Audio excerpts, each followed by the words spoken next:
오늘은 성례주일이고 추수감사주일입니다.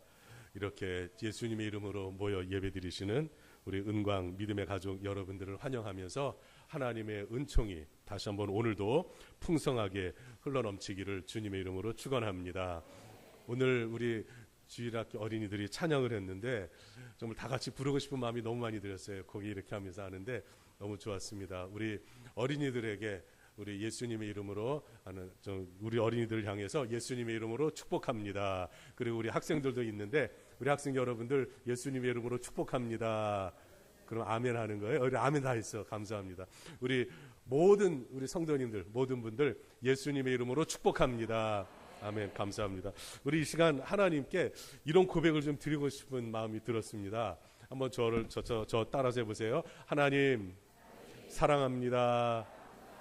하나님 감사합니다. 우리 여기 권사님들은 잘 따라하세요. 여기서 할 때 감사합니다 해야지 감사합니다 보다 감사합니다. 다시 한번 하나님 감사합니다. 예, 감사합니다. 사진 잘 찍어주세요. 제가 좀 멘트를 하려고 그랬는데 사회 보시는 장로님이 해버리고 마셨어요. 보니까 앞에 호박이 있잖아요. 제가 매일 집에서 호박을 보고 살거든요. 제 아내가 호박같이 둥그렇게 생겨가지고 내가 호박을 보면서 살면서 글쎄요, 이 말하기 있다가 집에 가서 어떻게 될지 모르지만은 목숨을 걸고 말씀드립니다. 같이 오래 살다 보니까 뭐 예쁜지 안 예쁜지 뭐 그냥 그렇게 살았는데 호박이 이렇게 예쁜 줄 처음 알았습니다. 그러고 나니까 제 아내도 가만히 보니까 예뻐. 참 호박을 이렇게 예쁘게 만드신 하나님께 감사하고 이 꽃을 보십시오. 제가 이 해바라기를 정말 좋아하거든요. 그런데 해바라기에다 뭐 등등 배추도 이렇게 이쁜 건 처음 봤습니다. 파인애플 뭐 등등. 정말 하나님 우리에게 이렇게 늘 풍성하게 주시는데 정말 얼마나 감사합니까? 잊고 살았던 감사가 회복되고 우리 하나님의 은혜를 다시 한번 회복하는 이 추수감사 주일이 되기를 주님의 이름으로 축원합니다. 그리고 너무 여러분들께 감사했던 것은 제가 이제 다음 주 이제 청미 후보 목사님들 설교하시기 때문에 일부와 오후 예배는 12월 첫째 주까지 제가 설교를 하지만 2부 예배 시간에는 오늘이 이제 마지막 설교가 됩니다. 그래서 보니까 2달 반 이상을 거의 석 달을 제가 주일 오전 오후 예배 설교를 하게 되었는데 부족한 사람을 이렇게 설교 목사로 초청해 주신 것 우리 장로님들과 우리 성도님들께 정말 감사드립니다. 감사드리고 정말 제 나름대로 심혈을 다해서 말씀을 준비해서 전했는데 이 말씀이 여러분들의 심령에 뿌리를 내려서 앞으로 30배, 60배, 100배의 결실을 맺게 되기를 바라겠습니다. 또 혹시 나중에라도요 제가 필요하면은 언제든지 불러주세요. 무조건 달려올 수는 없고 제 여건을 봐가지고 올 수 있으면은 또 와서 또 설교할 테니까 여러분들 또 이렇게 나중에 혹시 필요하시면 불러주시면 언제든지 달려올 거야. 예, 아무튼 하나님께서 여러분 이게 중요한 거예요. 하나님께서 어떤 목사님을 세우시든 이거 하나님의 뜻으로 받아들이고 여러분들의 마음에 맞는 분이든 안 맞는 분이든 그저 100% 하나님께서 보내주신 분으로 믿고 순종하며 나아갈 때 은광교회가 비전이 있을 것입니다. 그러니까 무조건 결정되면은 순종해야 되는 거예요. 누가 되든지. 아멘? 예. 그래서 정말 이 지역뿐만 아니라 은광교회가 앞으로 더욱더 많은 그러한 좋은 소문이 나고 그래서 많은 사람들이 예수님 영접해서 구원받는 역사가 일어나야 되겠습니다. 그래서 제 바람은 이렇게 설교하면서 보니까 이렇게 지금 학생들 어린이들 앉아 있으니까 좀 이렇게 찬 느낌이잖아요. 이제 우리 어린이들 같이 밑에서 예배드리는 학생들 따로 예배드리지만은 어른들이 이렇게 꽉 차고 주님 안에서 그리고 더 많이 모여들어서 정말 주일 예배 시간에 아까 기도하는데 그 생각이 들더라고요. 하나님 최소한 500명 이상 빠른 시일 내에 하나님 허락하여 주시옵소서 이런 마음이 들었는데 이 마음 주신 건 하나님이 허락하시려고 하는 거예요. 그러니까 성도님들이 다 더 마음이 하나가 돼서 하나님 앞에 기도하면서 앞으로 오실 목사님 누가 오시든 순종하면서 함께 힘을 모아 더 나아가 은광교회가 더 성장하기를 주님의 이름으로 축원합니다. 예, 예수님께서 이제 오늘 말씀은 예수님께서 제자들과 함께 성만찬을 갖는 내용이 되겠습니다. 오늘 시간상 길지 않게 설교를 하겠 테니까 우리 어린이들도 학생들도 한번 말씀에 귀를 기울여 주시면 감사하겠습니다. 자, 마태복음 26장 17절에 보면 무교절의 첫날에 제자들이 예수께 나와서 이르되 유월절 음식 잡수실 것을 우리가 어디서 준비하기를 원하시나이까. 여기서 무교절 첫날이라고 했고요. 유월절이 나옵니다. 이 유월절은 이스라엘 백성들이 애굽에서 하나님의 은혜로 건진받은, 이 구원받은 것을 감사해서 지키는 절기인데 무교절의 첫날이라고 말해요. 왜 그러냐 하면은 유월절이 시작되면서 그들은 고난의 떡을 먹는다는 차원에서 누룩이 없는 떡을 만들어서 그들이 정말 맛없는 빵이에요. 설탕도 안 들어가 있고 정말 맛없습니다. 근데 이것을 함께 먹으면서 과거에 자신들을 구원해 주신, 조상들을 구원해 주신 하나님께 감사함으로 이 떡을 떼면서 구원에 대한 하나님의 은혜를 기억하면서 지냈습니다. 유월절은 이스라엘 원력으로 의하면은 니산월 14일인데요.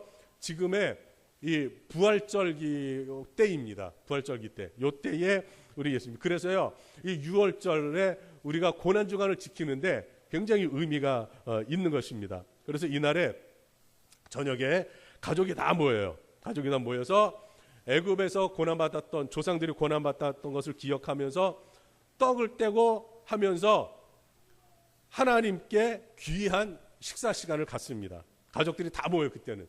그리고 음식도 풍성하게 차립니다. 그럼 맛있게. 그렇게 해서 같이 이렇게 모여서 자손 대대로 하나님을 경외하며 섬길 것을 다짐을 합니다. 이러한 전례를 따라서 예수님도 하신 거예요. 그래서 제자들과 함께 이제 유월절 저녁 식사를 해야 되니까 예수님은 제자들과 같이 하셨습니다. 그래서 같이 이제 모였는데, 자, 예수님이 26절 말씀을 보겠습니다. 다 같이 한번 읽죠. 시작. 그들이 먹을 때에 예수께서 떡을 가지사 축복하시고 떼어 제자들에게 주시며 이르시되 받아서 먹으라. 이것은 내 몸이니라. 여기 보면은 그들이 먹을 때에 이제 상 차린 거죠. 그 다음에 떡을 가지셨다고 했는데 무교병을 갖고 있죠. 그리고 축복하고, 가장은요, 유대인들은 가장을 이 만찬을 할 때 떡을 떼어 주면서 자손들을 위해서 축복 기도를 해줬습니다. 축복 기도. 그리고 떼어 주면서 먹었습니다. 예수님도 이렇게 똑같이 하셨어요. 근데 예수님이 이것을 하신 그런 분명한 목적이 있죠. 그것이 뭐냐 하면은 하나님이 이스라엘 백성들을 애굽에서 건져내서 구원하셨듯이 예수님이 이제 생명의 떡으로서 죄인들을 구원하시기 위해서 십자가에서 자신의 몸이 찢기고 또 채찍에 맞아 찢기고 머리에는 가시 면류관을 쓰셔서 찢기고 떡을 떼듯이, 떡을 찢어서 나눠주듯이 예수님의 몸이 갈기갈기 찢어지고 여기 등이 가뭄의 때 논밭이 쩍쩍 갈라진 것처럼 예수님의 등짝이 완전히 갈라질, 이러한 예수님의 몸이 갈기갈기 찢어질 이것을 의미하는 겁니다. 그래서 예수님이 받아서 먹어라, 이것은 내 몸이다, 이렇게 말씀하신 것은 예수님을 영접하면 예수님을 믿는 그 사람에게는 하나님께서 영원한 생명을 예수님의 이름으로 그에게 주시겠다는 거예요. 여러분, 예수님은 생명의 떡입니다. 그러므로 예수님을 믿으면 우리에게 영원한 생명이 부어져서 우리들이 영생을 얻게 되는 것입니다. 자, 그래서 이 떡을 먹는 것은 예수님의 몸을 먹는 것이라고 생각을 하면서 우리가 이 예수님을 온전히 모셔드리는 이런 마음으로 받을 때에 우리에게 예수 그리스도의 생명이 넘쳐나게 되는 겁니다. 자, 이렇게 하실 때에 예수님이 떡을 나누어 주실 때에 하신 것이 뭐냐면 축복하셨다고 그랬어요. 축복하셨다. 여러분, 이 축복하시고라는 그 헬라어 단어는 영어로 두 가지로 번역됐습니다. bless와 thanks로. 그러니까 축복과 감사입니다. 그런데 여기에서 원래 이 축복하시고의 의미는 bless의 의미예요. bless. 그래서 여기 두 가지 의미인데 하나는 찬양입니다. 우리 젊은이들을 아마 대부분 아시리라 생각하는데 매트 레드맨이라는 사람이 부른 그럼 그 10,000 Reasons라는 그 노래가 있죠. 복음성가가 있죠. 만 가지 이유들. Bless the Lord, oh my soul, oh my soul, worship your holy name. 이런 거 있잖아요. 들어보셨죠? 이것은 이제 한글로 송축해 내 영혼아 이렇게 번역을 해서 부르고 있습니다. 여기서 보면은 우리가 블레스 하게 되면은 축복만 생각하는데 송축한다는 의미가 있어요. 하나님을 높여드린다. 그러니까 우리가 하나님 편에서 블레스라는 단어를 쓸 때는 하나님을 송축한다, 찬양한다는 의미입니다. 그리고 두 번째는 축복이란, 말 그대로 축복이라는 의미예요. 예수님이 이제 이 떡을 떼서 제자들에게 나눠주시면서 축복하셨다고 그랬잖아요. 이것은 유대인들은요, 자녀들에게 떡을 나눠줄 때 늘 이 축복 기도를 해줍니다. 하나님의 은혜가 너희에 있기를 바란다. 그리고 이런 축복 기도를 해주는 거예요. 하나님이 너희에게 복을 크게 주실 것이다. 하나님께서 너희를 물질적으로도 부욕해 해주실 것이다. 부모는요, 항상 자녀들에게 이런 축복 기도를 해줍니다. 여러분들 얼마나 하십니까? 여러분 신앙생활 하면서 자녀들에게 얼마나 축복 기도를 해주십니까? 굉장히 중요한 거예요. 굉장히 중요한 거예요. 여러분 머리에 손을 얹고 기도 못 해주더라도 여러분 기도하실 때마다 떨어져 있더라도 하나님 우리 자식 아무개에게 이 시간 복을 내려 주시옵소서, 하나님이 책임져 주시옵소서, 축복 기도를 해줘야 되는 거예요. 마음껏. 예수님도 이 최후의 떡을 떼어주시면서 축복 기도를 해주셨어요. 축복하셨습니다. 이것은 뭐냐 하면은 하나님이 이들에게 복을 내려주십시오, 이런 의미를 가지고 있는 거예요. 축복이란 말은 하나님이 복을 내리신다는 거예요. 그러니까 우리는 어떤 신앙생활을 하셨냐면 예수님이 축복하셨잖아요. 그러니까 우리도 하나님 우리를 축복하여 주시옵소서. 이 말은 뭐냐면 하나님 우리에게 복을 내려 주시옵소서, 이 말이에요. 한번 따라해 보세요. 하나님 우리에게 복을 내려 주옵소서. 우리를 축복하소서. 여러분 이 기도가 우리에게 필요한 거예요. 특별히 자녀들을 위해 축복 기도를 해야 됩니다. 고난주간, 이스라엘 백성들은 6월절이 되면요, 지금의 고난주간 그때인데 시편 118편 25, 26절로 기도를 많이 했습니다. 어떤 기도였냐면은 여호와여 구하옵나니 이제 구원하소서. 구원해달라는 기도. 여호와여 우리가 구하옵나니 이제 형통하게 하소서. 형통하게 해달라고. 그리고 여호와의 이름으로 오는 자가 복이 있으며 우리가 여호와의 집에서 너희를 축복하였도다. 여러분 하나님의 전에서 축복하는 거예요. 교회에 나와서 예배를 드리는데 목사님들이 축도하시잖아요. 그리고 말씀으로 또 기원하면서 축복하잖아요. 그래야 할 때에 아멘으로 화답하는 거예요. 그러니까 이 말씀을 읽으면 백성들이 다 같이 아멘으로 화답을 했습니다. 여러분 하나님께서 우리를 구원하시고 우리를 형통하게 하시고 하나님의 절에 모여 예배를 드리는 우리를 축복하심을 믿으시기 바랍니다. 이렇게 하는 거예요. 이렇게 하는데 예수님은 우리를 저주하기 위해서 오신 분이 아니세요. 우리에게 복을 주기 위해서 오신 분입니다. 예수님은 우리를 사망에 이르게 하기 위해서 오신 분이 아닙니다. 예수님은 우리에게 영원한 생명을 주시기 위해 오신 분입니다. 예수님은 우리에게 나쁜 것을, 쓰레기를 주시려고 오신 분이 아닙니다. 예수님은 우리에게 가장 좋은 것을 주시기 위해서 오셨습니다. 그래서 우리는 하나님의 복을 받은 사람들이에요. 여러분 한번 따라해보세요. 나는 하나님께 복 받은 사람이다. 그러니까 우리가 복을 받았잖아요. 그러니까 이제 복을 나눠주는 사람이 되어야 되는 거예요.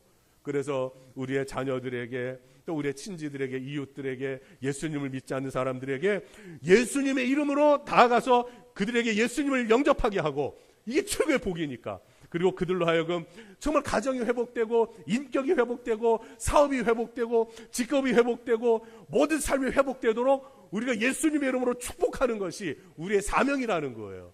그래서 우리 그리스도인은 나도 살고 남도 살리고, 나도 복받고 남도 복받게 하고, 이 삶을 사는 겁니다. 따라해 보세요. 나도 살고 너도 살고, 나도 복받고 너도 복받고, 이게 그리스도인의 축복의 삶입니다. 그리고 예수님은요 27절에 보니까 이제 떡을 떼어주실 때 축복하셨고 잔을 주실 때는 어떻게 하셨느냐면 감사 기도하셨다고 그랬습니다. 그러면서 이것을 마시라 하면서 말씀하셨어요. 여러분, 이 예수님은요 전지하시기 때문에 앞으로 다가올 일에 대해서 다 알고 계셨습니다. 이제 그날 밤에 식사를 마치고 나신 다음에 그날 밤에 이제 체포당하시고 밤새 고난과 신문을 당하시고 그리고 십자가에서 죽으셔야 될 것을 아셨습니다. 식사 후에 예수님이 겟세마네 동산에 가셔서 기도하실 때에 하나님 아버지 이 잔이 내게서 지나가게 해주십시오. 얼마나 고통스러울지를 예수님이 이미 알고 계셨어요.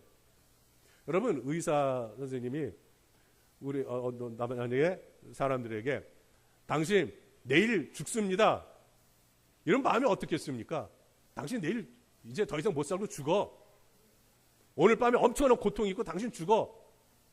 이렇게 말하면 그 사람 집에 와서 한숨을 땅이 꺼지도록 쉬면서 그냥 막 밤새 잠을 못 자고 정말 죽을 것 때문에 너무나 고통스럽고 너무 힘들 거예요. 여러분, 만약에 우리한테 의사 선생님이 당신 내일 죽어 이러면 우리 마음이 어떻겠습니까? 참담할 거예요. 이런 말할 수 다 포기해버릴 겁니다. 예수님이 바로 그런 상황이에요. 그런 상황. 그런데 놀라운 것은 예수님은 엄청난 고난이 있을 것을 아시면서 예수님이 어떻게 기도를 하셨느냐 하면은 감사 기도를 하고 계시다는 거예요. 감사 기도. 감사 기도. 저와 친한 목사님들 중에요, 한국 교회를 대표하는 수만 명이 모이는 교회 담임 목사님이 계십니다. 이름만 대면 여러분 다 아시는 분입니다. 수백 명, 수천 명이 넘는 교회에서 목회하시는 분들이 계십니다. 그리고 반면 성도님들이 한 1, 20명, 3, 40명 되는 그런 작은 교회에서 묵묵히 목회하시는 목사님들이 계십니다.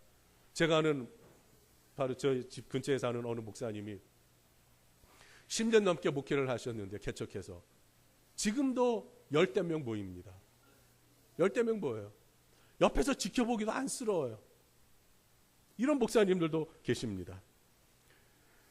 제가 소속된 낙도선교회 대표 목사님은 저보다 나이는 어리지만은 이 목사님은 실력이 출중한 분입니다. 그런데 낙도 섬 선교를 위해서 자기의 삶을 다 바쳤어요. 얼마나 힘든지 모릅니다. 그냥 이 섬이 열악하기 때문에 한 달에 뭐 30만 원, 50만 원 가지고 생활들 하시니까 본부에서 계속 지원을 해줘야만 돼요. 근데 그 대표 목사님이나 소속된 저나 우리나 돈이 있습니까? 맨날 기도하면서 이렇게 하면은 또 어느 큰 교회에서 이렇게 후원해주고 이러면 또 이제 가서 지원해주고 이렇게 하고 있는데, 그렇게 장래가 촉망한 목사님들이 섬에 가서 그 한 명, 많아야 7, 8명 되는 정말 작은 섬들 이런 데 가서 선교를 합니다. 국내 선교를 합니다. 어느 목사님은 미국에서 20년 목회하고 오셨는데 이분은 교인 수가 3, 40명 목회하는 게 늘 꿈이었어요. 미국에서도 그러더니 한국에 와가지고 시골에 13명 모이는 교회 부임을 하셨어요. 지금은요, 그분의 소원대로 30명이 됐어요. 시골에서. 더 이상 욕심이 없어요. 여러분, 다른 목사님들과 비교하면은 얼마나 누리지 못하고 삶이 불편하고 그렇습니까? 그렇다고 그래서 이분들이 불행할까요? 여러분, 제가 부족하지만 설교자와 목회자로 이렇게 살아가고 있습니다. 여러분, 남들보다 더 좋은 차 못 타고, 남들보다 친구보다 더 좋은 집에 못 살고, 친구보다 더 돈을 펑펑 쓰지 못한다고 해서 제가 불행할까요? 여러분들보다 더 행복할 겁니다. 목사님들이 그렇게 세상의 것 누리지 못해도 행복하고 감사한 거예요. 왜 그러냐 하면 바로 예수 그리스도가 우리에게 주신 생명의 능력이 있고 예수님이 우리에게 주실 영원한 천국이 있기 때문에 우리 목회자들이, 선교사님들이 묵묵히 이 길을 가는 겁니다. 성도님들도 마찬가지예요. 몸 바쳐가며 물질 바쳐가며 들여가며 헌금을 해가면서 섬깁니다. 주일날 식사 당번하시는 봉사하는 분들 보면은 얼굴이 그냥 입이 귀에 걸릴 정도로 웃으시면서 열심히 성도님들 맛있게 드시는 것 보면, 또 목사님과 장로님들 맛있게 드시는 것 보면 그게 너무 기쁘고 감사해서 웃으면서 헌신합니다. 커피까지 타다 줘요. 웃으면서. 여러분 왜 이렇게 할 수 있습니까? 감사하니까 하는 거예요. 사명, 주신 사명에 감사, 섬길 수 있음에 감사. 여러분 예수님이 우리를 대표해서, 우리를 대신해서 십자가에서 죽으셨습니다. 예수님은 고통당할 걸 아셨어요. 그럼에도 불구하고 감사하셨어요. 이게 진정한 감사입니다. 여러분 우리가 이렇게 살면서 이런저런 일이 있습니다. 최악의 상황에 놓여 있다 할지라도, 우리에게 고난이 놓여 있다 할지라도 우리 예수님을 본받아 감사하며 오늘 성찬에 임하시고 하나님 앞에 감사함으로 기도를 드릴 때에 부활의 영광이, 부활의 축복이, 부활의 은혜가 우리에게 넘쳐날 줄로 믿으시기 바랍니다. 그래서 우리가 고난 중에도 즐거워하고 환난 중에도 즐거워할 수 있고 하나님께 감사할 수 있게 되는 겁니다. 예수님이 왜 이 엄청난 고난 앞에서 자신의 몸이 찢어져야 되고 몸이 창으로 찔려야 되고 양손과 발에 그 거친 못이 박혀야 되는 걸 아시면서도 어떻게 감사할 수 있었습니까? 바로 우리 죄인들을 살릴 것이라는 이 기쁨 때문에, 우리를 살릴 것이라는 이 놀라운 하나님의 섭리에 순종하신 예수님은 감사할 수밖에 없었던 겁니다. 추수감사 주일에 우리가 무조건 주신 것에만 감사할 게 아니라 앞으로 주실 은혜에도 감사하되 우리 어떤 상황에서도 우리에게 이제 부활의 영광을 주시고 생명을 주시고 은혜를 베풀어 주실 예수님의 이름으로 하나님께 감사하며 성찬에 임하면 우리의 예배는 매 주일이 감사의 예배요, 매일의 삶이, 매 순간의 삶이 은혜에 대한 감사의 삶이 될 것입니다. 감사할수록 전진하고 불평할수록 후진하고, 감사할수록 하나님의 생명의 능력이 더 넘쳐나고, 후진할수록 우리의 육신의 정력이 넘쳐나고. 여러분 무엇을 택하겠습니까? 오늘도 예수님의 이름으로 하나님 앞에 감사함으로 나아갈 때 고난은 잠깐이요, 하나님의 은혜와 영광과 축복은 영원할 줄로 믿으시기 바랍니다. 그래서 오늘 추수감사주일, 성례주일을 맞이해서 여러분들에게 정말 앞으로도 계속해서 하나님의 복이 넘치기를 예수님의 이름으로 축복합니다. 이 시간 성례식을 거행을 하도록 하겠습니다.